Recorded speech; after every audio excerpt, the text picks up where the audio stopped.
आपका नाम मुझे बहुत अच्छा लगता है जो आप वीडियो में बोलते हो। अच्छा, वो वाला एक बार आप इंडियन नाम है ना आपके पास? जब हिरण्येश्वर विश्वकर्मा राइट। मेरा एक दोस्त था जी। लखनऊ से, जी। उसका सरनेम विश्वकर्मा है और हिरण्येश्वर, जैसे कि मेरे को हिरण पसंद है तो सोचा जैसे इंडिया में लोग ऐश्वर या फिर वो ये इंद्र लगाते हैं, जैसे आपकी खुद की क्या बोलते हैं उसे? सृष्टि है। सृष्टि है। हाँ। अरे इनकी हिंदी मेरे से शुद्ध है यार। अच्छा, तुम जब विदेश में जाते तो सबसे बचकर कोरियन से रहना। एक्चुअली क्या होता है ना कि मेरी हालत मजबूर है कि मैं घर में अकेले रहता हूँ विदाउट फैमिली। 25 या 26 के बाद ना लोग अलग रहते ही हैं ज्यादातर। क्या हम पूछते हैं कि आपके पापा क्या करते हैं?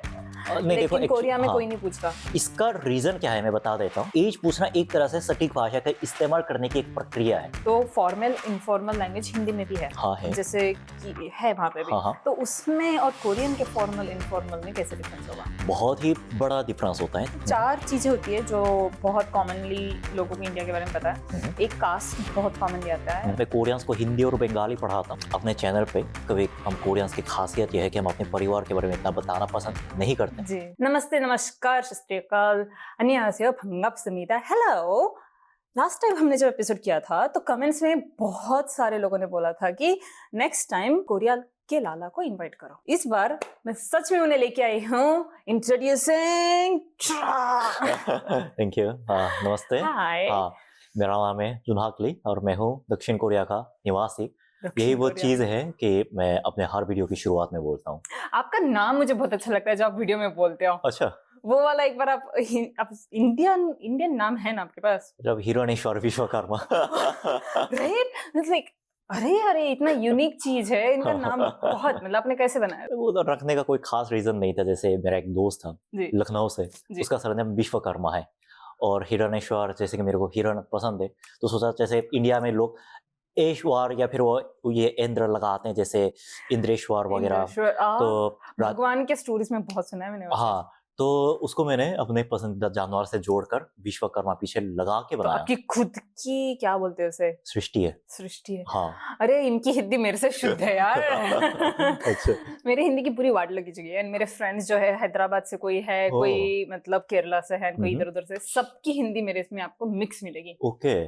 तो अगर मैं कुछ गलत बोलूं तो मुझे सुधार देना। हाँ, कोई बात नहीं, हम कर देंगे। हाँ।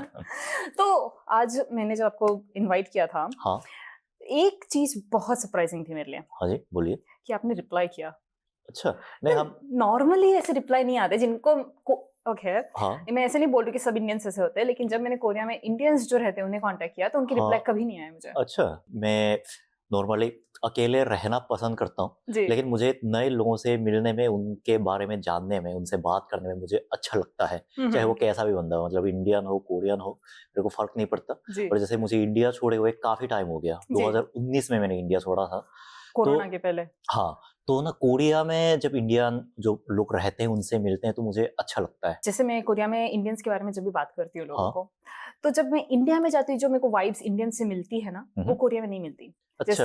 कैसे बोलूं कि जब मैं स्टार्टिंग में आई थी मैं भी इंडियन से भागी थी थोड़ा सा कि इंडिया कोरिया में आके भी मैं इंडियन से मिलूंगी तो क्या फायदा है। तो स्टार्टिंग में ऐसे था, लेकिन आपकी सोच सही है राइट कि अगर दूसरे देश में जाके, दूसरे इसमें जाके भी तुम्हारे ही सेम कंट्री वाले लोगों के साथ में हो तो फिर मुझे ऐसा लग रहा था कि मैं नए लोगों से मिल नहीं पाऊंगी। सही बात है। एंड लैंग्वेज कभी नहीं सीख पाऊंगी। That's how I learn language. तो वो चीज तब ठीक थी, लेकिन अब ऐसा हो रहा है कि यहाँ पे बहुत सारे इंडियंस हो गए। अच्छा। भारतीय निवासी बहुत हो गए। बहुत सारे हो चुके हैं, लेकिन वो लोग जब देखते हैं ना वो लोग भी अवॉइड करते हैं, पता है। मुझे ऐसा लगता है कि जैसे हम जब कोरियंस के बीच में कहावत है कि हमारी भाषा में कि तुम जब विदेश में जाते तो सबसे बचकर कोरियंस रहना। तो देखो ये किस इंटेंशन से आया मेरे को नहीं पता, लेकिन मुझे क्या लगता है कि ये पहले जो अपने देश के लोग जब नए देश में जाते हैं ना तो वहाँ के लोगों से ज्यादा आकर्षित होते हैं और फिर वहाँ के लोगों से मिलना चाहते हैं। मैं उनको समझ भी सकता हूँ, वो लोग कोई गलत काम नहीं कर रहे हैं। नहीं मैं ऐसे नहीं बोल रही कि कोई गलत कर रहा है, लेकिन ऐसा है कि आजकल मेरे को 8 साल हो चुके हैं कोरिया में रह के। अच्छा। एंड अब 8 साल के बाद में ऐसा हो गया कि ठीक है मैं कोरियन से भी मिल चुकी हूँ, फॉरेन फ्रेंड्स भी है मेरे, अब कुछ इंडियंस से भी साथ में मिलूं तो अच्छा होगा। तो फिर कभी ऐसा लगता है कि शायद ऐसा नहीं हो पाया। एंड आपकी जो सोच है कि आप दूसरे लोगों से मिलना चाहते हो, वो मेरे लिए एक इंस्पिरेशनल है, अच्छा। ऐसे बोल सकते हो। एक्चुअली क्या होता है ना कि मेरी हालत मजबूर है कि मैं घर में अकेले रहता हूँ, विदाउट फैमिली, विदाउट अच्छा। फ्रेंड।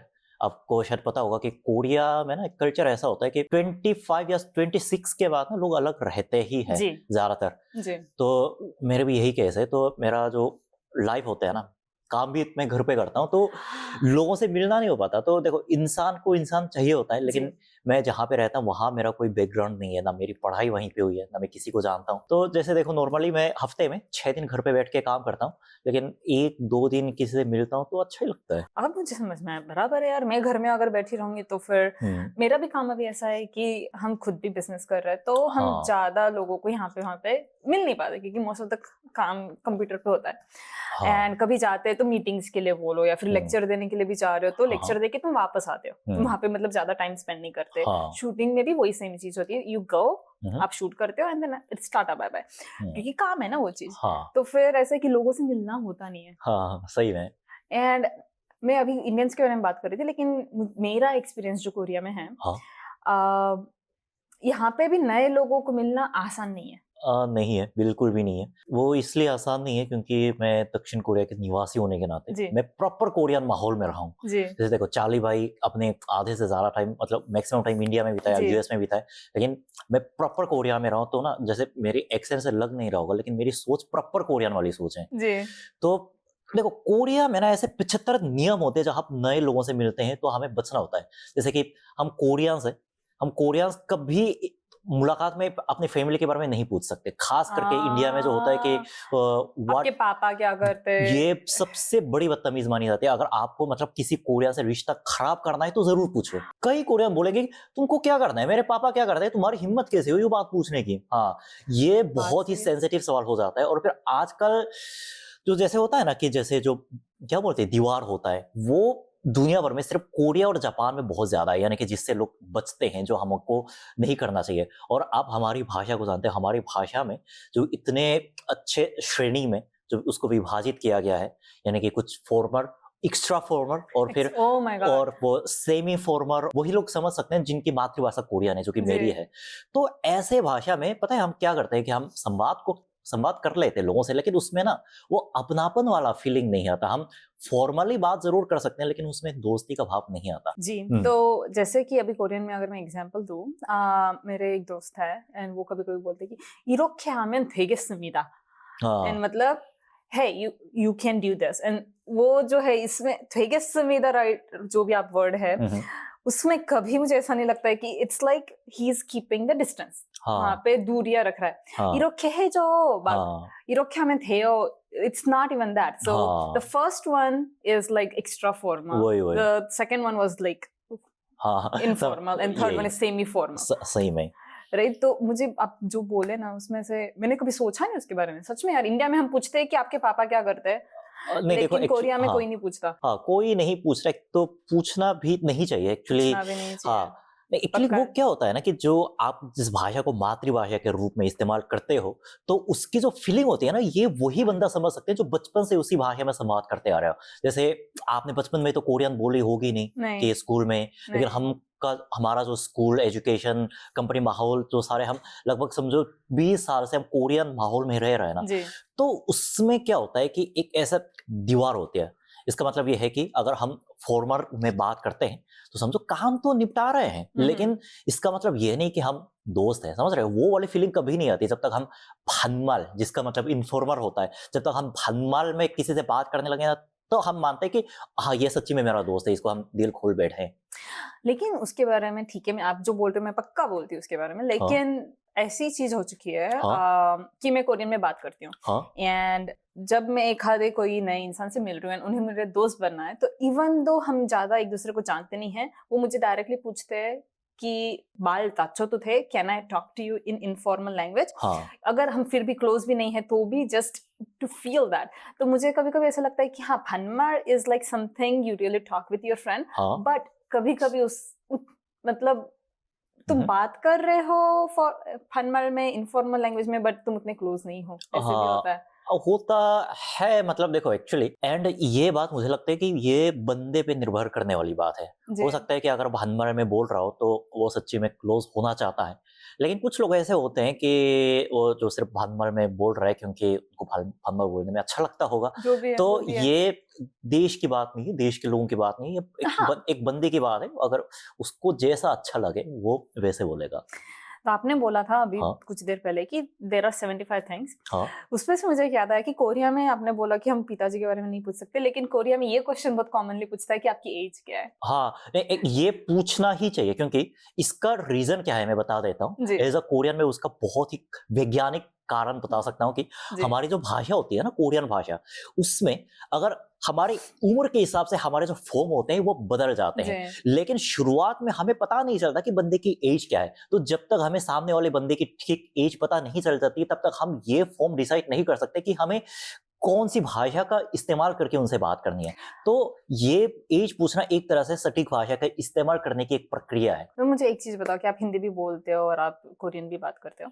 हिंदी में भी हमारे है कि अब अभी हम जो बात कर रहे हैं, मैं आपको रिस्पेक्ट दे रही हूँ, मैं हाँ, आपको हाँ। अरे-तुरे से बात नहीं कर रही हूँ। हाँ, हाँ। एंड तो फॉर्मल, इनफॉर्मल लैंग्वेज हिंदी में भी है। हाँ, है। जैसे कि है वहाँ पे भी। हाँ, हाँ। तो उसमें और कोरियन के फॉर्मल, इनफॉर्मल में कैसे डिफरेंस होगा? बहुत ही बड़ा डिफरेंस होता है। जैसे हिंदी को अगर हम ग्रामेटिक दृष्टिकोण से देखें तो हिंदी में ना सर्वनाम के जो उसको सेकंड सर्वनाम बोलते हैं, यानी जी, कि अपने से अलावा दूसरों को संबोधित करने के लिए। जी। तो उसमें ना हिंदी में केवल 3 शब्द होते हैं, तू, तुम, आप। तो हुँ, समझो हिंदी में देखो तू और तुम का अर्थ लगभग सेम हो गया। तो समझो पास-पास। हिंदी में लगभग जो विभाजित करने का जो फॉर्म होता है ना, वो केवल 2 है, तुम और आप। समझ रहे हो? लेकिन कोरियन में जैसे वो है ही नहीं। जैसे 선생님 भी बोल सकते हैं, आजुमा भी हाँ, बोल सकते हैं और 저기요 भी बोल सकते हैं, जो जिसका मतलब आपको पता होगा 사장님 भी बोल सकते हैं और 형 भी बोल सकते हैं या दूना, 누나 भी बोल सकते हैं। उन्नी तो और उसके अंदर भी जैसे ये बंदा मेरे से सेम एज का है या फिर वो मेरे से 1 साल बड़ा है या फिर मेरे से 20 साल बड़ा है और फिर उनके जो सोशल स्टेटस होता है ना, जैसे अगर मेरे से सीनियर हो हुँ, या हुँ। फिर वो रेस्टोरेंट वाले हो, तो उसके हिसाब से जो डिटेल में जो चेंजेस होते हैं ना, जी। वो बहुत ही विस्तृत होते हैं, जो कि हिंदी में है ही नहीं। ये दुनिया में सिर्फ़ आपको कोरियन और जापानीज़ में देखने को मिलेगा। यही वजह है कि हम एज पूछते हैं ताकि हम सटीक फ़ॉर्म का इस्तेमाल कर सकें। तो उसकी वजह से ये हो गया कि पहले ऐसे था कि कोरियन एज अब तो है नहीं, लेकिन पहले थी। हाँ, तो मुझे अब ये आदत हो चुकी है कि मैं एज बताने की जगह कि कंफ्यूज हो जाते हैं लोग, फिर वो पूछते हैं कोरियन एज है या इंग्लिश एज है। हाँ, तो ये हम बहुत झंझट होता है सही में। राइट। हाँ, तो कोरिया में ये चीज कॉमन है कि वो उनके जन्म तारीख। ईयर हाँ, हाँ, ईयर को बिल्कुल, बताते हैं। हाँ, हाँ, सही में। तो मेरा भी ऐसा हो गया अगर कोई मुझे पूछ रहा है आप कितने साल के हो, इज लाइक या आई एम 1994 born. ओह! तो हाँ, 94 생이에요. Like हाँ, that's the response that I वही। gave them. And उसके बाद में ऐसे कि तुम आप कैलकुलेट करो कि मैं आपसे हाँ, बड़ी हूँ, कितनी साल बड़ी, नहीं कितनी साल कोरियन लोग छोटी ना हूँ। उसमें बहुत माहिर होते हैं। अगर आप वो जी, साल बता देते तो वो लोग अपने आप वो चेंज मतलब कैलकुलेट अपने आप करते हैं, दिमाग में हाँ, करके उसके हिसाब से आपको ट्रीट करेंगे। राइट? हाँ, वो चीज़ मुझे वहाँ पे दिख रही है। हाँ। एंड अब इससे मुझे एक और एक चीज़ याद आई कि हुँ, हुँ। जैसे आपने बोला कि कोरिया में हमने कौन सा क्वेश्चन नहीं पूछना चाहिए, हाँ, लेकिन द सेम अपोजिट है हुँ, हुँ। कि कोरियंस को भी, अब जिसमें इंडियन हूँ यहाँ पे, तो there is a really frequently asked question हाँ, हाँ, जिसका आंसर मुझे करना थोड़ा सा आसान है, थोड़ा मुश्किल है, क्योंकि जैसे कि इंडिया भी बहुत बड़ा है। हाँ, इंडिया स्टेट्स में उनकी उनकी अलग अलग मतलब प्रथा है या हाँ, फिर उनके एक्सपीरियंसेस अलग है। हाँ, हाँ। बिहार में जो चार्ली जहाँ रहते हैं हुँ, वहाँ हुँ। पे जो पीपल है हाँ, वो हाँ, जिस चीज को महत्व देते हैं वो शायद हम महाराष्ट्र में नहीं देते। हाँ, तो कोरिया में वो हाँ, हाँ। पूछते हैं कि शायद वो क्योंकि उनके बुक्स में, जो स्कूल हुँ। के बुक्स में वो लोग सीखते हैं कास्ट के बारे में, हाँ, हाँ। एंड उसकी वजह से वो पूछते हैं कास्ट के बारे में अच्छा बहुत ज्यादा। आपसे पूछ हाँ, बहुत ज्यादा मुझे इंडिया में मैं कभी वो क्वेश्चन नहीं मिला, क्योंकि हमारे रीजन में जो है, मैं बाकी रीजन्स का नहीं पता समझ मुझे, गया। सिर्फ हमारे जो रीजन में हम उससे कभी देखा नहीं। और अच्छा। मुझे मेरे लिए कास्ट जो थी, जैसे कि हमारे लातूर के वहां पे या फिर इवन हुँ, हुँ। पुणे तक इंटर कास्ट मैरिज जो होती है, हाँ, हाँ। वो होती है जैसे कि मारवाड़ी और पंजाबी ने अगर शादी हाँ, हाँ। की हुँ, हुँ। तो इंटर कास्ट मैरिज हो गई, क्योंकि अच्छा। Marwari is like a caste and Punjabi is a caste. तो हाँ, वो अगर ये करे, या फिर मारवाड़ी या माहेश्वरी जो होते हैं, हाँ, तो उन्होंने अगर ये शादी की अग्रवाल एंड माहेश्वरी, तो वो इंटर कास्ट हो गई हमारे लिए। हाँ, लेकिन जो मेरी डेफिनेशन जो थी कास्ट की, हाँ, हाँ। एंड जो कोरियंस ने वो क्षत्रिय ब्राह्मण हाँ, वो जो हाँ, आपने पढ़ा है, हाँ। वो बहुत अलग है। लेकिन ये मैं बता सकता हूँ एज़ अ कोरियन जिन्होंने जी, कोरियन पाठ्य पुस्तक से पढ़ाई की है, वो हमने भी सेम देखा है ब्राह्मण उसको 4 में जी, बाँट के। देखो एक्चुअली होता क्या है कि लोग कोरिया में ना जो ज़्यादातर अगर लोगों की बात करें तो दो चीजें, या तो करी जानते हैं और फिर जिन्होंने टेक्स्ट बुक को थोड़ा गौर से देखा है ना, वो या तो मुगल के बारे में उनको पता होगा, मुगल गांधी जी के बारे में, और फिर उससे ज्यादा जो कास्ट उनके दिमाग में ना याद रहता है, क्योंकि एग्जाम में बार बार पूछा जाता है। हमारे जो सेम ड्राइंग होता है ना, उसको लेकर पढ़ाते भी है। मतलब आजकल का क्या सीन है मुझे नहीं पता, लेकिन हाँ, जिन्होंने थोड़ा ध्यान से देखा हो उनको कास्ट याद होगा, मुगल याद होगा, और फिर वो गांधी जी का आंदोलन याद होगा। मुगल के बारे में कभी किसने नहीं बोला। 4 चीजें होती है जो बहुत कॉमनली लोगों को इंडिया के बारे में पता है। एक कास्ट बहुत कॉमनली आता है, दूसरा से ऑर्गन 3 इडियट्स मूवी, यस, बहुत लोगों ने देखी, उन्हें बहुत लोगों को पसंद भी है। तो उसकी वजह से आईटी एंड वो भी आ चुका है उसमें, तो दैट्स रियली फेमस। तीसरी चीज करी जो आपने बोली कि तो इसमें भी एक ये होती है कि उन्हें लगता है कि सारी की सारी करी एक ही जैसी है। सही में। एंड दूसरा है कि इंडिया में वेजिटेरियंस बहुत है, सबको पता है, लेकिन नॉन वेजिटेरियंस भी बहुत है, वो भी मुझे पता है, बट फिर भी वेजिटेरियंस बहुत है। एंड वो बोलते हैं कि तो तुम रोज सिर्फ एक ही टाइप की करी खा रहे हो। नहीं यार, हमारे यहाँ पे 400 के अलावा करी है, हम रोज भी अलग अलग करी खाएंगे ना, तो भी हमारे यहाँ पे करी होगी। तो चौथी चीज जो है शायद वो धोबी घाट। यस, धोबी घाट के बारे में जो मुंबई में है उसके बारे में बहुत लोगों को पता है। एक और एक है, उन्हें लगता है कि सारे के सारे इंडियंस मैथ्स में बहुत अच्छे हैं। उनको ऐसा लगता है, कॉन्सेप्ट है, मतलब पता नहीं क्यों हमें इंडिया के बारे में ऐसा सिखाया गया है कि इंडिया मैथ में बहुत अच्छे हैं, तो लोग इस चीज को ना, दोनों चीजों को आईटी से भी जोड़कर भी देखते हैं। मतलब हो सकता है काफी लोग अच्छे होंगे। नहीं, मुझे मतलब वो अच्छी चीज है, मतलब वो बोलते हैं अरे नहीं, Indians, all Indians are really smart because आप लोग मैथमेटिक्स में बहुत अच्छे हो। लेकिन यहाँ पे मेरा एक ही आंसर है कि इंडियन की पॉपुलेशन है, मेरे को कोरियन में पता है, शिप्साओक, रियली बिग। कोरिया से अगर कंपेयर किया जाए तो 25 टाइम्स है। एंड इंडिया के पॉपुलेशन में अगर 10% भी इंसान मैथ्स में अच्छे हैं, तो उनकी परसेंटेज बहुत बड़ी होती है। एंड दैट्स व्हाई मतलब जो लोग बाहर से देखते हैं उन्हें लगेगा कि हाँ बाबा यार, कितने सारे लोगों, कोरियन के 3 टाइम्स लोगों को मैथ्स अच्छा लगता है, वो अच्छे हैं मैथ्स में, सही में, इसलिए ज्यादा लगता है वो। वो हो सकता है, लेकिन एक्चुअली क्या है ना कि मैं मैथ से बहुत ही दूर रहा हूँ। अच्छा। मैं 14 साल की उम्र से मैंने मैथ छोड़ दिया, उसके बाद हाथ भी नहीं लगाया। मुझे मैथ्स अच्छा लगता है। सही में। तो मुझे लगता है कि आपके लाइफ को देखकर, जैसे आपके जो बिजनेस माइंड है शायद उसी से आया होगा। मेरा जो क्या होता है ना, मेरा मैथ से तो कभी दूर दूर तक कोई नाता नहीं पड़ा। वो काम अच्छे से कर लेते हैं जो कंपनी मेरे को देती है, जो लोग मेरे को करने को बोलते हैं उसको बहुत अच्छे से कर लेते हैं। लेकिन खुद से जो सोच के, जैसे ये कुछ हद तक अकाउंटेंट का भी काम होता है, जो वो वाला काम हो गया, वो मेरे से हो ही नहीं पाता। अकाउंटेंसी मुझे भी नहीं अच्छी लगती, लेकिन कुछ हद तक मुझे लगता है जुड़ा हुआ है, क्योंकि बिजनेस की जब बात आती है तो अकाउंटिंग को छोड़कर आप तो बात ही नहीं कर सकते। वो भी है। मैंने पढ़ाई की भी है चार्टर्ड अकाउंटेंसी इसीलिए इंडिया में। तो आपने अभी आपके बारे में बोला कि आपको काम करना अच्छा लगता है, जब जो कंपनी आपको दे रही है, तो आपको आपके काम के बारे में क्या अच्छा लगता है? देखो, अभी मैं दो काम कर रहा हूँ। एक है पढ़ाने का, मैं कोरियंस को हिंदी और बंगाली पढ़ाता हूँ, और दूसरा अनुवाद का, जो कि मतलब कोरियन में जो कुछ कुछ लेख को मैं हिंदी में अनुवाद करने का। ये 2 मेरे मेन काम है, जो कि मैं पिछले सालों से करते आ रहा हूँ, कई सालों से। तो देखो, पढ़ाने में मुझे अच्छा लगता है, अगर वो मेरे द्वारा बताई गई चीज़ों से बच्चे नहीं, मेरे स्टूडेंट कुछ सीखते हैं, बोलने लगते हैं, और फिर उनको अमल में लाते हैं, तो उनको देखकर अच्छा लगता है। जैसे चाहे मैं हिंदी हो, बंगाली हो, उनके पढ़ने के मकसद तो बहुत सारे होते हैं। और खास करके अनुवाद के काम में ना, मुझे अच्छा लगता है कि मेरा वो किया हुआ काम अगर कहीं नजर आ रहा है, या फिर वो उसकी वजह से मेरे को बहुत अच्छे पैसे मिल रहे हैं, या फिर वो ऐसी चीज़ है जो उसमें मेरा थोड़ा स्ट्रेस नहीं होता है, और मैं कहीं पर भी कर सकता हूँ, एंड पे बहुत सही होता है। क्योंकि इंडिया, हिंदी और कोरिया में ट्रांसलेशंस करने वाले लोग ज्यादा, इतने प्रोफेशनली ज्यादा नहीं है। बहुत बहुत है, लेकिन उनकी लेवल जो है, जो आपकी हिंदी की मैं अभी लेवल देख रही हूँ, that's like high level. And आपकी कोरियन, आप नेटिव कोरियन हो, तो फिर like it's your like in brand. अगर मैं आपको ब्रांड में बोलूँ तो आप लाइक शैनल लेवल के, और बाकी के लोग अगर गुच्ची लेवल के भी हो सकते हैं। समझ गया। तो अच्छा, ठीक है। तो फिर मुझे ये वाला बताओ कि इसमें मोटिवेशन कैसे मिलता है? आप रोज अगर सेम काम कर रहे हो तो आपको कभी नहीं लगता कि मैं बोर हो रहा हूँ? या देखिए, मुझे लगता है कि मुझे काम मिल रहा है, मुझे इसका शुक्रगुजार रहना चाहिए, क्योंकि बहुत सारे आसपास ऐसे भी लोग हैं जो काम करना चाहते हुए भी नहीं कर पाते हैं। एटलीस्ट मैं वही कर रहा हूँ जो मुझे अच्छा लगता है, जिस चीज़ में मुझे मज़ा आता है। और मेरे काम का देखो अभी तक सबसे बड़ा फायदा यह है कि मैं कहीं पर भी काम कर सकता हूँ। तो मैं स्पेन में भी काम किया, स्विट्जरलैंड में काम किया, उज़्बेकिस्तान में रेगिस्तान में काम किया। इस बार मैं यूरोप घूम के आया तो वहाँ पर भी काम किया। तो मैं घूमते हुए कभी वो सुबह देख लिया और फिर वो काम कर लिया और फिर शाम को फिर से घूमने निकाल लिया। तो मैं ये कर सकता हूँ, मुझे इसको देखकर बहुत अच्छा लगता है। आपने इसमें 2 चीज़ें बोली जो मुझे इंस्पायर कर रही है। हाँ। वो कर रहे हो जो आपको अच्छा लगता है। हुँ। एंड बहुत सारे लोग ऐसे हैं हुँ, हुँ। कि वो चीज़ नहीं करते जो उन्हें अच्छी लगती है, क्योंकि उन्हें लगता है कि इसमें पैसा नहीं मिलेगा, या फिर वो कभी हाँ, गिव अप भी हो जाता है। वही। एंड दूसरी चीज़ आपने बोली कि बहुत लोगों को काम नहीं मिलता है, तो आप जो है आपके पास में और हाँ, जैसे काम आप कर रहे हो उसमें आप खुश रहना चाहते हो, हाँ। That's really awesome. हाँ, थैंक यू।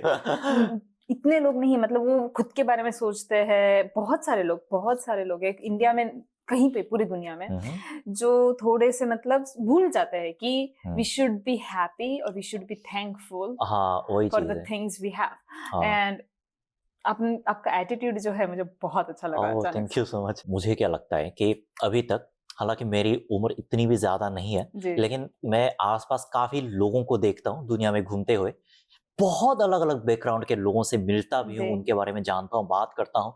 तो ना एक चीज़ मैं आप वो बता सकता हूँ, जैसे आज के वीडियो के तहत के अनुसार मैं बता सकता हूँ कि देखो हमें ना बचपन से एक्चुअली गलत चीज़ सिखाई जाती है। पता है क्या गलत चीज़ सिखाई जाती है, मैं आपको बता देता हूँ। कि आपको ऐसा लगता है, मैक्सिमम 99% लोगों को ऐसा लगता है कि उनको उनके पसंद के रास्ते में उनको सक्सेस की चाबी नहीं मिलेगी। पता नहीं लोगों को ऐसा क्यों लगता है। ये इंडिया, कोरियन दोनों देशों में लागू होती है, जो कि दोनों देशों की समानता है कि वहाँ के स्टूडेंट्स को ना ऐसा वो अपनी पसंद की चीज़ के पीछे कभी नहीं भागते। उनके अंदर एक तो ये हिम्मत नहीं होती और सबसे मुख्य कारण ये है कि उनको लगता है कि अगर मैं अपनी पढ़ाई मतलब अपनी पसंद की चीज़ के पीछे भागूँगा तो मैं पक्का फेल हो जाऊँगा। जी। तो पता है उनको सक्सेस की चाबी कहाँ नज़र आती है? इंडिया में जैसे हर बोलते हैं कि इंजीनियरिंग करो, डॉक्टर बनो और फिर या तो वो सरकारी ऑफिसर बनो। और फिर कोरिया में ऐसा होता है कि कोरिया में सरकारी ऑफिसर की कोई इज़्ज़त नहीं है। कोरिया में लेकिन एक चीज़ है, या तो तुम डॉक्टर बनो। मैं एक एज़ अ कोरियन मैं कोरिया की सबसे बड़ी बेवकूफ़ी वाली बातें बता देता हूँ जो कि हमारे एजुकेशन में सिखाई जा रही है, जिसका हमें ब्रेन वॉश किया जा रहा है कि तुमको सबसे पहले अपने स्कूल के टाइम पे हर दम तुमको फर्स्ट आना है। फर्स्ट आने से क्या होगा, तुमको सियोल के अंदर किसी यूनिवर्सिटी में एडमिशन मिलेगा। तो सियोल के अंदर किसी यूनिवर्सिटी के अंदर एडमिशन मिलने से क्या होगा, उसमें तुम ग्रेजुएट होने के बाद तुम सैमसंग या फिर एलजी जैसे बड़ी कंपनी में कोई ऐसे टेन्योर वाली जॉब पाओगे जो तुम्हें 65 ईयर तक की गारंटी देती है। तो 65 ईयर तक की उम्र तक तुम काम करने के बाद क्या होगा कि तुम रिटायर हो जाओगे, पेंशन के पैसे मिलेंगे और उस 65 उम्र के एज में तुम रिटायर हो जाओ, पेंशन के पैसों से जियो। पता है, this is the thing the stupid in मतलब ये कोरियन एजुकेशन की सबसे बेवकूफ़ी वाली बात है कि जो सारे स्टूडेंट को जो सिखाई जा रही है। लेकिन मैंने लाइफ में जीते हुए देखा है ना कि जो लोग अपने नापसंद के रास्ते पर चलते हैं, ऐसा नहीं कि वो लोग सक्सेस हो जाते हैं। बहुत सारे ऐसे लोग होते हैं जो अपने नापसंद दूसरों के सपने पूरे करते-करते खुद फेल हो जाते हैं। देखो, मैं ये नहीं बोल रहा हूँ कि मेरे आगे सक्सेस मेरा इंतज़ार कर रही होगी। हो सकता है मैं फेल हो जाऊँ। कोई नहीं जानता, मैं नहीं जानता, वो मेरे मम्मी-पापा नहीं जानता, मेरे टीचर नहीं जानता, इवन कोई नहीं जानता इसके बारे में। लेकिन अगर जब हम भविष्य में क्या होगा इसके बारे में हम जान ही नहीं सकते, तो एटलीस्ट वो करके फेल हो जाओ ना जो तुम्हारा जिसमें मन लगता है, जो तुम्हें पसंद है। मैं वही कर रहा हूँ, समझ रहे हो? हो सकता है कि अभी इसके बाद 5 साल बाद मैं क्या कर रहा हूँगा मुझे नहीं पता। हो सकता है सक्सेस मिल जाए, हो सकता है फेल हो जाऊँ, कोई भी नहीं जानता। लेकिन एटलीस्ट समझो अगर बुरे से भी बुरा हुआ, 5 साल बाद मैं फेल भी हो गया, तो एटलीस्ट मेरे को पछतावा नहीं रहेगा कि मेरे को वो करना था लेकिन मैं नहीं कर पाया, समझ रहे हैं? ये जो आपने चीज़ बोली, हाँ, अपने इंडिया के बारे में भी ये सेम चीज़ है। हाँ वही तो। कोरियन एजुकेशन और Indian education it's extremely similar. हाँ, जैसे कि इंडिया में भी मैं आज ही बात कर रही थी, I am writing a book at the हाँ, मोमेंट, ओह! एंड मैं उनसे बात कर रही थी कि India and Korea education is so same, कि इंडिया में भी ऐसे होता है जब एग्जाम की मार्कशीट आती है, हुँ, हुँ, एक तो वो बोर्ड पे लगा देते कौन पहला है, कौन दूसरा है, कौन एकदम लास्ट है। एंड दूसरा, तुम घर जाते हो, मम्मी हुँ, को दिखाते, पापा को दिखाओ, जो भी है, हाँ, बेटा कितने मार्क है, जो भी है। एंड ठीक है, रैंक क्या है, हाँ, सेकंड, तेरे फ्रेंड का रैंक क्या है, तेरे दोस्त का क्या रैंक है, हाँ, फर्स्ट, वो कैसे पहला आ गया, तू क्यों दूसरी है, हुँ, उसने, तुम तो साथ में पढ़ाई की है, चल हुँ, नेक्स्ट टाइम और पढ़ाई करनी चाहिए। तो उसी के बारे में करते हैं। एंड दूसरी चीज ये भी होती है कि इंडिया में भी कॉलेज होता है जैसे कोरिया में भी होता है, हाँ, and ये हाँ, सेम चीज पेरेंट्स बोलते हैं ये एग्जाम के लिए 2 साल बेटा तू भूल जा कि तेरे पास लाइफ है and पढ़ाई कर, तेरी लाइफ अच्छे कॉलेज में जाएगा, अच्छे यूनिवर्सिटी में जाएगा, तेरी लाइफ सेट हो जाएंगी। तो आपने जब बोला कि कोरिया सोल यूनिवर्सिटी है जो भी है एंड कोरिया में उसके लिए बहुत भागते हैं लोग, बिल्कुल। तो इंडिया में भी सिमिलर है, वहाँ पे यूनिवर्सिटी फिक्स नहीं है क्योंकि हाँ, हाँ। तुम्हारा अगर इंजीनियरिंग करे डॉक्टर करे तो यूनिवर्सिटीज अलग होती है, वही। बट सेम ही चीज बोलती है। मेरी मम्मी ने भी यही बोला था, बेटा 2 साल तू कुछ भी करके भाग ले, बाद में तेरी लाइफ सेट है। एंड तीसरी चीज जो आपने बोली कि जो पैथ होता है, करियर पैथ है, हाँ, हाँ। इंजीनियरिंग, डॉक्टरिंग एंड इंडिया में सीए, हाँ, लॉ वही। एंड गवर्नमेंट जॉब, ये जो 5-6 चीजें वो सेट है। हाँ, कोरिया हाँ। में भी 4 है, हाँ, बिल्कुल। राइट? वो सेम ही है, इंजीनियरिंग बोलो, डॉक्टर, लॉ एंड अकाउंटेंट्स, हाँ, यस, हाँ। सीपीए जो बोलते हैं वो लोग।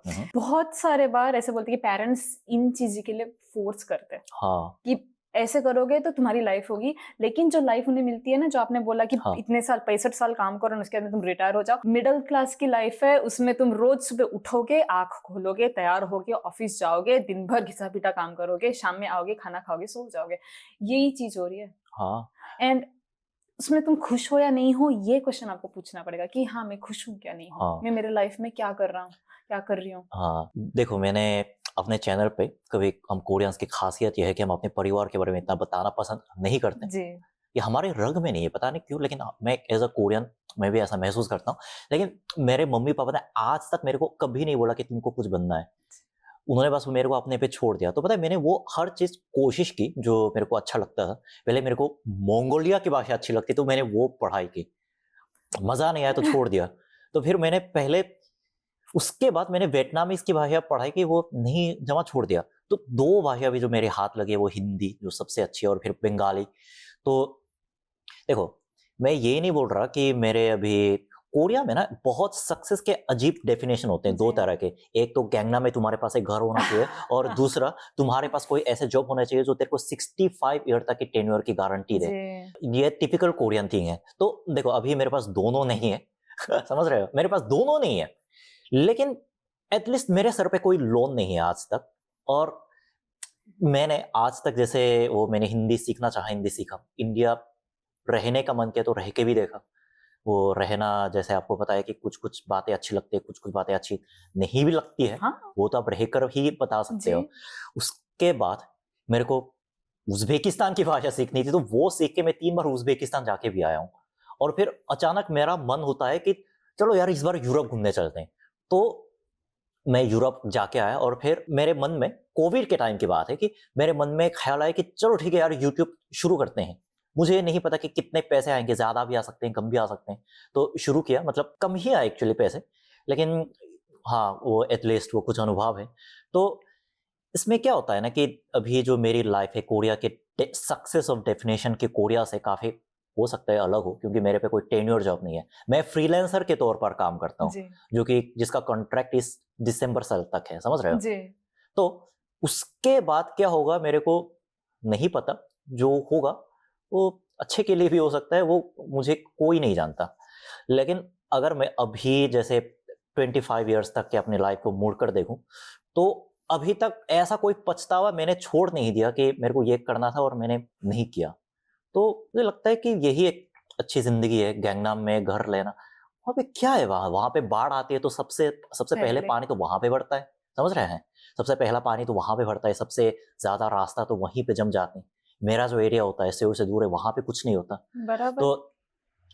तो आपको ऐसा मैं बोलना चाहता हूँ, आपको इन द सेंस दर्शकों को, आपको नहीं, कि जो आपका हो सकता है कि मन में कुछ सपना हो सकता है कि कुछ लोग जी, उसको कर रहे हो, कुछ लोग आपके मम्मी-पापा के दबाव से नहीं कर रहे हो। ये पता है, मैंने बहुत सारे ऐसे लोगों को देखा है, बहुत सारे, कि लोग अपने आस-पास के लोगों के सपने पूरा करते, जब वो लोग 30-35 साल के हो जाते हैं ना, तो मैं पूछता हूँ कि अच्छा चलो ठीक है, तो तुम्हारे पास क्या बचा? बोलते हैं कुछ नहीं बचा। अच्छा ठीक है, तो तुमने दूसरों के सपने बहुत पूरे किए, तो एट लीस्ट तुम्हारे पास तो पैसे बचना चाहिए। तो बोलते हैं कि नहीं, मेरे पास पैसे भी नहीं बचे। तो इस लाइफ का मुझे नहीं लगता कि कोई मतलब होता है। लाइफ होती है अपने सपनों को पूरा करने के लिए होता है। देखो, माँ-बाप के शुक्रगुज़ार होना चाहिए, बहुत अच्छी बात है, लेकिन इसका मतलब ये नहीं कि तुम उनके सपने पूरे करो। तुम बराबर। पैदा हुए हो तो अपने सपने को पूरा करने के लिए। उसके अंत में क्या होगा मैं नहीं बता सकता, आप नहीं जानते, लेकिन मैं एक चीज बता देता हूँ जो कि आप लोग जिससे चूक रहे हो कि आपको ऐसा क्यों लगता है कि बड़ों के बताए हुए रास्ते पर सक्सेस की चाबी 100% आपको इंतजार कर रही जी। होगी। अगर ऐसा होता तो इंडिया में तो कोई प्रॉब्लम ही नहीं होनी चाहिए, कोरिया में कोई प्रॉब्लम नहीं होनी चाहिए। कोरिया में इतने सारे बच्चे क्यों डिप्रेस्ड होते हैं? Why they are depressed? जबकि वो लोग इतने अच्छे से मम्मी पापा की बातें सुनते हैं, बड़ों की बातें सुनते हैं, समाज की बातें सुनते हैं, समझ रहे हैं? तो उनको पता चलता है ना 26 की उम्र के बाद व्हेन दे ग्रेजुएटेड, तो उनको पता चलता है कि साला हमारे साथ धोखा हुआ है। जी। हाँ, हमारे साथ धोखा हुआ है। उन्होंने बोला था कि अच्छी नौकरी मेरा इंतजार कर रही होगी, लेकिन एक सच्चाई की बात बता देता हूँ कि आजकल कोरिया में कोई भी कंपनी 65 ईयर तक के टेन्योर की गारंटी नहीं देती। तुमको वहां तेरे को तभी समझ में आना चाहिए था कि तेरे साथ धोखा हो रहा है, हम्म। समझ रहे हो?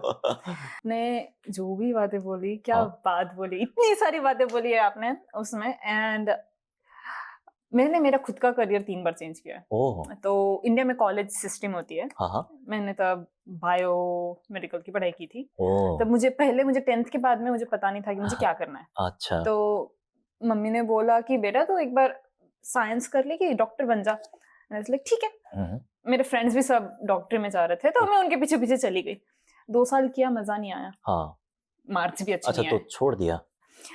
मुझे आगे मतलब मम्मी पापा ने बोला कि रिपीट करेगी क्या, एक बार वापस एग्जाम दे ले, लेकिन नहीं मजा आया। मजा ही नहीं आया, मुझे बनना ही नहीं था डॉक्टर। अच्छी बात है, अगर आपको जो बनना ही नहीं है वो नहीं बनना चाहिए। राइट। तो हाँ, उसे घर में बहुत ज्यादा रोना छोना सब हुआ, बट ठीक है, मुझे मजा नहीं आ रहा है, मुझे नहीं लगता मुझे करना है। तो मुझे मैथ्स अच्छा लगता है, मैंने आपको बोला। हाँ, तो मैंने सीए की पढ़ाई, पापा बोले सीए करेगी, मैंने ठीक है सीए चालू किया।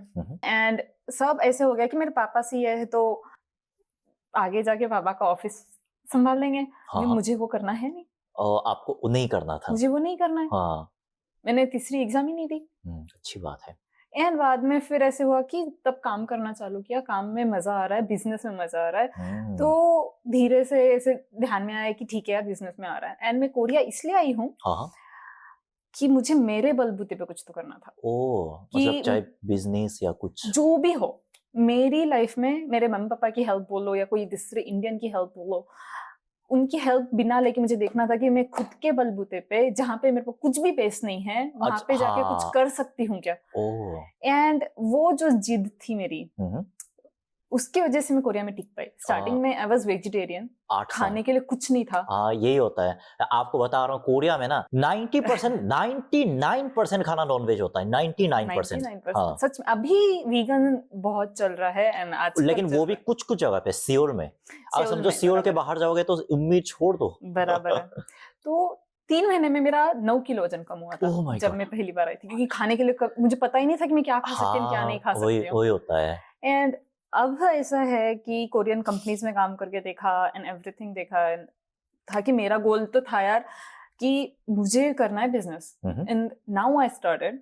पैसा पता नहीं, अभी अभी हमें चालू की हूँ, तो मेरे पास बहुत पैसा तो है नहीं, बट आई एम हैप्पी। अच्छा, मुझे एक बात बताओ, जैसे क्योंकि देखो मेरी सोच आपकी सोच अलग है। जी तो बिजनेस की जब बात आती है ना तो पता है मेरे मन में डर लगता है, जी क्योंकि उसमें स्टेबिलिटी नहीं है, जिसको जी स्थिरता बोलते हैं। जी मेरे को स्टेबिलिटी इतना पसंद है जी। कि मेरे को ना एक्चुअली कंपनी में काम करना अच्छा लगता है। हम्म। तो बिजनेस के बारे में देखो, मैं ना कोरिया में सरकारी ऑफिस में 2 साल तक काम कर चुका हूँ, जी वो भी ऐसे बिजनेस क्लोजिंग ऑफिस में, जिसका जी। मतलब ये होता है कि मैं 2 साल तक ऐसे लोगों से रोज मिला हम्म। जो अपने बिजनेस बंद करने आते हैं। मैं जी उनसे पूछता हूँ कि क्यों बंद कर रहे हैं। हर हर तरह के लोग आते हैं, कैफे जी वाले, रेस्टोरेंट और नोरेबांग, जी। ऐसे नहीं आते। उनके सर पे वॉक का लोन होता है, लोन समझ होता रहे हो? है बड़ा समझो सारा। तो मतलब कि 8 साल तक बिजनेस करके कुछ नहीं कमाए, बहुत अच्छी बात है। मैक्सिमम लोगों के पास ऐसे होते हैं कि 5 करोड़ वन के तो कर्जे तो कम है, 50 करोड़ वन के कर्जे लेकर भी बहुत लोग आते हैं, जस्ट बिकॉज जिनका बिजनेस सही नहीं चला कोविड की वजह से। बहुत सारे बिजनेस में ऐसे कारक होते हैं जिसके बारे में हमको पता नहीं रहता, लेकिन हो सकते हैं। तो अगर हम एम्प्लॉय हैं तो एम्प्लॉयज का मतलब ये होता है कि कानून हमारी रक्षा कर सकता है। लेकिन बिजनेस में देखो, मैं दोनों से भी मिला हूं, as a employ and businessman से भी मिला हूं। तो उनका ये होता है कि भले उनका मुनाफा जीरो हो, उनको अपने ऑफिस चलाने के लिए कहीं से लोन ना लेना पड़े, लेकिन उनको अपने एम्प्लॉयज के पैसे देने ही हैं। तो आपको डर नहीं लगता बिजनेस के मतलब वो सोचकर मतलब मेरे बुजदिल तो साला मानता है नहीं उसको लेकर सही में। पता नहीं, मुझे एक्साइटमेंट ज्यादा होती है। दो बहुत। चीजें हैं। मैं बिजनेस इसलिए करती हूँ क्योंकि मेरे दिमाग में आइडिया है एंड मुझे ये देखना है कि इस आइडिया को मैं सच में बना सकती हूँ नहीं बना सकती हूँ। ओके। तो वो most of the times, Korea बोलो इंडिया बोलो, लोग खुद के आइडिया पे उन्हें नहीं पता है तो ट्राई नहीं करते। अच्छा। जो एक बार ठीक है ये आइडिया है लेकिन शायद होगा क्या, नहीं हुआ तो कैसा होगा, जान दे, फिर उन्हें खुद के आइडिया के ऊपर भरोसा नहीं होता है तो वो क्या करते पता है? छोड़ देते हैं ना। नहीं, दो चीजें, छोड़ देते या किसी और के आइडिया को कॉपी करते। ओह अच्छा। सो उसकी वजह से कॉपी कैट एप्स बोलो, कॉपी कैट हाँ। सर्विसेज बोलो, वो बनती है। ओके। तो कॉपी कैट में क्या होगा कि आप कंपटीशन बढ़ जाएगा। कंपटीशन बढ़ेगा और आप हरदम किसी के पीछे भाग रहे हो क्योंकि आपको हरदम कॉपी करना है, समझ गया। तो आपकी आइडिया नहीं आएगी। हम्म, ये चीज भी होती है, लेकिन मेरा ऐसे कि तुम एक बार करके तो देखो, अगर फेल हो भी गई, what is the worst case scenario? Loan आ जाएगा। हाँ, अभी मैं जनरली लोन पे नहीं जाते हम क्या करते हैं कि हर बिजनेस को बड़े स्केल पे चालू नहीं करते। अच्छा, तो छोटे। अभी हमारा जो बिजनेस है तो हम एक बार चालू करके देख रहे हैं। अभी हम स्नैक्स बना रहे हैं तो स्नैक्स में हमने उतना ही पैसा इन्वेस्ट किया है एंड हम ट्राई कर रहे हैं कि और देख रहे हैं कि क्या रिस्पॉन्स आएगा हमारे अच्छा, पास। मतलब भले अगर वो नहीं भी चला तो भी आपका कोई नुकसान ना हो। हाँ, नुकसान हुआ तो भी छोटा होगा। समझ गया। तो इसे बोलते हैं हम पायलटिंग। ओके। तो आप, अगर मैं आपको एग्जांपल देती हूँ, हाँ नेटफ्लिक्स पे क्या होता है, हाँ। जब वो नया प्रोग्राम जब बना रहा है तो वो एक पहला एपिसोड पायलट एपिसोड बोल के अपलोड करता है। हाँ। किस टाइप का रिस्पांस उन्हें उस पे आ रहा है, उन्हें अगर रिस्पांस अच्छा आ रहा है तो वो उसे कंटिन्यू करेंगे, उन्हें रिस्पांस बुरा आ रहा है तो उसे तो छोड़ देंगे, नया आइडिया लेके आओगे। अच्छा। तो पायलट में क्या होता है कि उन्हें ज्यादा इन्वेस्टमेंट नहीं करना पड़ता एंड वो रिस्पांस देख के फिर उसको इम्प्रूव कर सकते हैं। अच्छा। लेकिन most of the people they really believe कि नहीं हमारा प्रोडक्ट चलेगा और वो पायलटिंग नहीं करते, अच्छा, टेस्ट ही नहीं करते, फिर उसके बाद फेल हो जाते वो लोग। हाँ, एंड दूसरी चीज है, प्रोडक्ट बनाने के वक्त सबसे पहले बहुत सारे लोगों का, कोरिया में भी मैंने देखा और इंडिया में भी देखा है, इसे बड़े स्केल पे करना चाहते हैं, हर एक चीज को बड़े स्केल पे। वही मैं बहुत आपसे सहमत हूँ क्योंकि नहीं पता, आई डोंट नो, लेकिन ऐसा होता ही है। मतलब जनरली लोगों की माइंडसेट ऐसी होती है कि तो उसमें ना वो लोग बहुत पैसे लगा देते हैं और फिर बाई चांस नहीं चला तो वो पूरा लोन बनकर उनके सर पे आ जाता है। वही इन्वेस्टमेंट। अभी हमारा भी जो बिजनेस चालू है, लोग हमें वही बार बार बोल रहे हैं आप इन्वेस्ट ले लो, आप इन्वेस्टमेंट क्यों नहीं ले रहे हो, आप इन्वेस्टमेंट क्यों नहीं कर ले रहे हो। मतलब हमारा अभी, हमने चालू करके हमें 1 महीना भी नहीं हुआ, नया है। हमें एक बार देखने दो कि क्या रिस्पॉन्स आएगा। हमें वो रिस्पॉन्स, फीडबैक जो बोलते हैं हम लोग, कि टेस्ट करने के बाद में आप बता सकते हैं कि ये अच्छा है, इसे इम्प्रूव करो, या फिर जो हम आपको स्टोरी मार्केटिंग में बोल रहे हैं तो मार्केटिंग को आप देख के लोग बता सकते हैं कि हाँ ये वाला मार्केटिंग अच्छी चल रही है, ये वाली मार्केटिंग नहीं चल रही है, तो फिर हम उसे इम्प्रूव कर सकते हैं। अभी स्टार्टिंग फेज है और उसके बाद में हम बढ़ा जा सकते हैं ना यार, कि किसने नहीं बोला कि तुम बाद में बड़ा नहीं कर सकते। तो ये चीज हो गई। एंड इसमें शायद मैं थोड़ी सी अलग हूँ कि ठीक है एक बार करके देखते हैं, छोटा इन्वेस्टमेंट कम है, हम टेस्ट कर रहे हैं, टेस्ट होगा तो हम आगे बढ़ रहे हैं। ज्यादा से ज्यादा क्या होगा, मैं फेल हो जाऊंगी, लेकिन यू हैव टू सी कि failing is also the greatest experience you can get. हाँ सही में बहुत अच्छी बात है। जब तक अगर आप कोई क्राइम करके फेल नहीं हुए तो मतलब बिजनेस में फेल होना, बहुत लोग फेल हो जाते हैं। मैंने बहुत सारे जान पहचान के है जो फेल हो गए हैं। ऐसा नहीं होता कि मतलब कोई एक बार में सक्सेस, मुझे नहीं लगता कि हार्डली मतलब 100 में से 1% बंदा भी होता होगा। एक बार छोटे लेवल पे चाहे बड़े लेवल पे हर कोई फेल हो जाता है। रिकवर होने में किसी को 1 साल लगता है, 10 साल भी लगते हैं। वही तो हम जब भी टीम मेंबर को ढूंढते हैं, I try to find a team member who has an experience of failure, जो फेलियर से जा चुके हैं। तो ऐसा होता है कि उन्होंने अच्छा टाइम भी देखा है, उन्हें बुरा टाइम भी देखा है, एंड वो बुरे टाइम में से वो ऊपर वापस आए। समझ गया।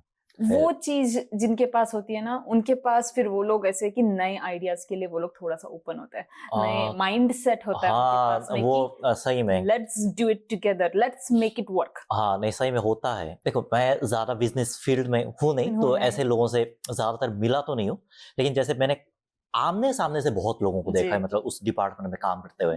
सो देखो कुछ लोग होते हैं कि फेल होने के बाद उभर के आते हैं, कुछ लोग होते हैं कि उभर नहीं पाते क्योंकि उनके सर पे औक का जो लोन होता है। तो देखकर ना मेरे मन में बहुत अलग अलग ख्याल आते हैं सही में कि मतलब मेरी ऐसी सोच है। जी तो देखिए सबकी पसंद अलग अलग अलग होती है, होती कुछ है। को बिजनेस करने में सही में जी मन लगता होगा। देखो मेरा क्या है कि कंपनी का काम खुश होने के लिए कोई नहीं करता, सबकी मजबूरी होती है मेरे ओपिनियन में। लेकिन फिर भी अगर हम बुरे से बुरी चीज से बच सकते हैं तो उससे नॉर्मल चीज को चुनो जिसमें तुम ज्यादा बोर हो जाओगे। बोर होने से क्या होगा, बोर होना अच्छी बात है, सर पे 5 OC का लोन लेने से वो बेहतर होता है। मैं इस बात से बहुत सहमत करती हूँ। हम्म, अगर हर एक इंसान बिजनेस करने लगा हाँ तो साथ में काम करने वाले को, टीम मेंबर को कैसे ढूंढोगे? वही चीज है। एंड हर एक इंसान अगर कोई बिजनेस ही नहीं कर रहा है तो हम्म, तुम कहाँ जाके काम करोगे? हाँ वही चीज है, वो तो दोनों का संतुलन होना बैलेंस, चाहिए। संतुलन वही वर्ड है, वो हाँ होना चाहिए। and उसी की वजह से हम अभी इतना मतलब अलग अलग चीजें कर पा रहे हैं। हाँ एंड सही में। आई एम रियली ग्रेटफुल कि some people hmm, they want to work in a company. उनको जब कंपनी में काम करना है तो then I can find a good team member हाँ वही। जिनके पास बहुत हाँ कैपेबिलिटीज है। वही तो नहीं, पता है एक्चुअली मैंने सीईओ एक बंदे को बहुत करीब से जानता हूँ। जी तो पता है लोगों की ना गलत फहमी होती है कि सीईओ वाले लोग कुछ नहीं करते होंगे, बस वो आराम से ऐश मरते होंगे, लेकिन एक्चुअली ऐसा घंटा कुछ नहीं होता। सीईओ का काम होता है सारी जिम्मेदारी उनके सर पर है, समझ रहे हैं? तो समझो कंपनी का घाटा जा रहा है तो सीईओ को कहीं से पैसे उधार लेके भी लेके अपनी आना कंपनी, आप समझ रहे हो ना? जी हाँ, मैं तो वही चीज होती है। मतलब एम्प्लॉइज की भी देखो अपनी प्रॉब्लम होती है, लेकिन इसका मतलब ये नहीं कि सीईओ वाले वो निश्चिंत होकर बैठे हैं। अभी मैंने आपको कुछ देर पहले हमारे स्नैक्स दिए थे। हाँ हाँ। ये स्नैक मैं और मेरा जो को फाउंडर है, हम्म। हम कल रात में 2 बजे तक बना रहे थे। खुद मुझे लगा फैक्ट्री से बन कर नहीं, आया होगा। हम खुद बना रहे हैं हाथ ओह से। मैंने कभी इसके पहले मैंने बेकिंग नहीं की थी। 2 ओह, महीने पहले मैंने बेकिंग सीखी। हमारा तो, आइडिया था कि तो हमें काफी गलती भी हुई होगी, जैसे खाना स्टार्टिंग में बहुत गलती हुई। जैसे आज तक मेरे से बिरयानी नहीं बनती, मैंने 5 बार बनाया तभी नहीं बना। हम बहुत फेल हुए। फिर हमने स्टार्टिंग में जब लाया तो लोगों से टेस्ट करवाया, जब छोटा छोटा बनवा के हमारे फ्रेंड्स बोलो या फिर कैफेज जो है कोरिया में कि hey can you test it and let me know. हाँ 보고 한번 의견 주세요। हाँ एंड लिया तो कुछ लोगों ने बोला कि बहुत मीठा है, कुछ वो नॉर्मल। लोगों ने बोला कि नहीं ये थोड़ा सा मतलब ऐसे होना चाहिए, या फिर लेटर्स जो हमारे है वो बराबर से नहीं आ रहे। उसे लेके वापस इम्प्रूव किया, फिर स्टोरी बनाई, फिर ढूंढा। तो हर एक ये चीज हम सारा खुद काम कर रहे हैं। अपने पैसे लगते हैं ना, और उसमें जी मतलब जाहिर सी बात है किसी और वो आसमान से तो पैसे आएंगे है नहीं। लेकिन अभी हमने जो इन्वेस्ट किया है, हमने अभी तक पूरा मिला के may be not even 10 lakh भी नहीं इन्वेस्ट किया हमने। ओ 100만 원 से भी कम? नहीं नहीं 10 lakh not one Indian rupees, तो 2,000만 원। ठीक है तो मतलब 2,000만 ओके। 원 अगर हमने इन्वेस्ट किया है, जिसमें मैं बोल रही हूँ कि मशीन्स वगैरह सब आ चुकी है, तो जिन्हें हम वापस सेल कर सकते हैं जाके। अच्छा सही है। तो हमने मतलब बड़े स्केल पे नहीं किया जो मैं आपको बता रही हूँ। तो हम्म, हम अभी भी लोगों को ये बोल रहे हैं कि हमारे पास लिमिटेड क्वांटिटी है, hmm, you can only buy this limited quantity. अगर हमारा पूरा की पूरा सेल हो गया, उसके बाद में जो हमें फीडबैक मिलेगा उससे फीडबैक लेके फिर हम लोग फैक्ट्री में जा रहे हैं। समझ गया। तो ये धीरे धीरे बढ़ा रहे हैं। तो ये चीज इसमें ज्यादा जरूरी है कि तुम एक बार ट्राई करो, छोटे से ट्राई करो। किसने बोला है कि तुम्हें अचानक से बड़ा बन जाना है? हाँ बिल्कुल।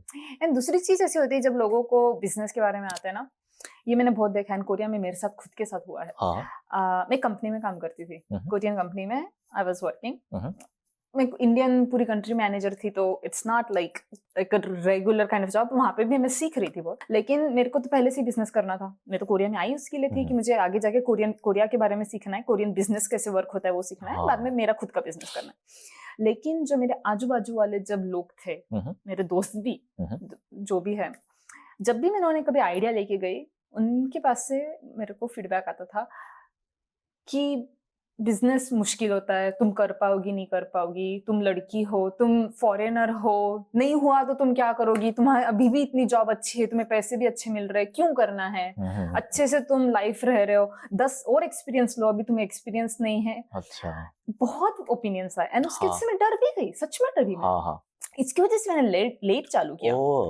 लेकिन चेंज कब हुआ पता है? जब मेरा ये जो फ्रेंड्स ग्रुप है वो चेंज हुआ। अच्छा।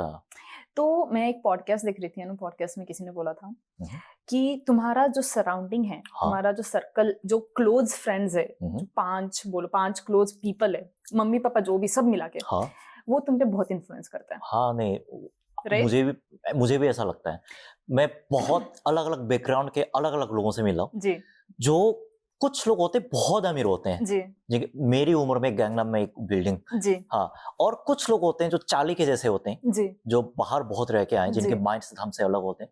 और कुछ देखो, मैं इंडिया से मिला तो मैं इंडिया में ऐसे लोगों से मिला हूँ जो थोड़ा मेरे जैसे, मतलब थोड़ा वो एक जगह टिकते नहीं है, कभी इंडिया, इधर कभी यूरोप, कभी पता नहीं ऐसे देश में पाए जाते हैं। जी और फिर ऐसे कोरियन लोगों से मिला जो थोड़ा बैकवर्ड से आते हैं, यानी कि जिनके उतना कुछ खास है नहीं, कभी कभार ऐसे नॉर्मल से भी कम बदतर वाली जिंदगी जीते हैं। जी तो ना मेरा सब थोड़ा मिक्स हो गया है, मतलब जी मैं बहुत ही ऊंचे श्रेणी के लोगों से भी मिला हूँ, बहुत ही बैकवर्ड वालों से भी मिला, और जी मेरे जैसे लोगों से भी काफी मिला हूँ। जी। तो इसे आप ऐसे मत देखो, तो मैं आपको जब बोल रही हूँ कि लोग आपको इन्फ्लुएंस करते हैं, तो माइंडसेट वाले लोग बोल रहे हैं मैं। तो फॉर एग्जांपल उसमें पॉडकास्ट में उन्होंने बोला था कि अगर तुम्हारे जो फ्रेंड सर्कल है, तुम ऐसे फ्रेंड सर्कल में जहाँ पे वो लोग सिगरेट पीने वाले लोग हैं, you would be the 6th person to smoke. अगर तुम दारू पीने वाले लोगों के साथ में हो तो you would be the 6th person to drink. अगर आप योगा करने वाले लोगों के साथ में हो तो टाइम लगेगा, लेकिन you would be the 6th person, अगर 5 फ्रेंड है तो डू योगा। और अगर आप निगेटिव लोगों के साथ में हो, जो हम आपको हरदम बोलते हैं कि you can not do it, तुम नहीं कर सकते, तुम फेल हो जाओगे, your mindset is going to become like that. और अगर तुम positive mindset, you can do it, चलो जाके करते हैं, ऐसे लोगों के साथ में रहोगे तो तुम्हारा माइंडसेट वैसा ही बदलेगा। So you have to be really careful जब आप आपका फ्रेंड सर्कल चुन रहे हो, किसके साथ टाइम बिता रहे हो, बिल्कुल इसमें बहुत ज्यादा इंपॉर्टेंट होता है। एंड मेरी लाइफ चेंज हुई जब मैं मेरे अभी जो करंट फ्रेंड है 2-3 उन्हें जब मिली, तब मेरी लाइफ चेंज हुई। एंड उसकी वजह से मैं अभी बहुत खुश हूँ कि यार मेरी एक कम्युनिटी है, make a community and that community is going to change your life. सही है, बहुत अच्छी बात है कि अच्छे लोगों से मिलना, उनके सोच को अपना करके, बहुत अच्छी बात है। सच में बोल रही हूँ, तो मैं यही सबको बताना चाहूंगी कि ये चीज आपने करनी चाहिए। एंड पता नहीं, शायद आप जब आपका सर्कल चेंज करो, आपकी लाइफ भी धीरे धीरे चेंज हो जाए, पता नहीं। हाँ, बिल्कुल। आपने जो बोला कल किसे पता है, कल क्या होगा किसे पता है। वही तो। देखो मेरा क्या है कि मैं लाइफ में, आपने पूछा था कि मैं लाइफ में क्या करना चाहता हूँ जी। देखो मेरा लाइफ में एक गोल है कि मैं वो सारे देश जाना चाहता हूँ जहां मेरा जाने का मन है, एक भी नहीं छोड़ना चाहता, एक भी। हाँ, तो अभी के लिए मेरा सपना ये है, जो कि शायद वो इस जनवरी में करूंगा जी। उसके बाद क्या होगा वो तो तब मेरा मन बोलेगा कि तब मेरा मन हाँ, तब मेरा मन बोलेगा कि चलो ठीक है, एक सपना पूरा हो गया तो दूसरा सपना तब सोचेंगे। वही तुम्हारा मतलब, अब जैसे मैंने 5 साल पहले सोचा था कि शायद मैं ये वाला बिजनेस करूंगी, या शायद मैं टीवी पे बहुत ज्यादा जाऊंगी, जो भी है। धीरे धीरे मेरे सपने खुद के चेंज हो रहे हैं। कि जब तुम लाइफ में जब रहते हो तो फिर इट्स फाइन कि अभी तुम्हारा जो गोल है उसे कंप्लीट करो, एंड वो करते करते आपका शायद नया गोल आ जाए कि नया इंटरेस्ट आके मैं ये करना चाहूँ। क्या फर्क पड़ रहा है? वही चीज है, मतलब जैसे हिंदी के फील्ड में तो मैं काफी सालों से हूँ, लेकिन मेरा ये चेंज करने का मन नहीं, क्योंकि ये ऐसी चीज है जिसमें मेरा मतलब सही में मैं दिल से काम कर सकता हूँ बिना स्ट्रेस के। तो इसके बाद क्या होता है ये तो मैंने अभी तक सोचा नहीं, लेकिन हाँ देख सकते हैं। हाँ। वो गाना नहीं है, सोचना क्या, जो भी होगा देखा जाएगा। हाँ, वही। हाँ। मत सोच ज्यादा, तुम जितना ज्यादा सोचोगे तुम सोल्यूशन तो मिलने वाला है। हाँ, सही बात है। जो अभी आपको करना है एक बार करते जाओ, बाद में शायद सब ठीक हो जाए। बिल्कुल सही बात है। इसी एंड पे, इसी नोट पे शायद ये वाला एपिसोड हमने एंड करना चाहिए, क्योंकि आप नेक्स्ट टाइम आ पाओ। ठीक है, आएंगे। राइट।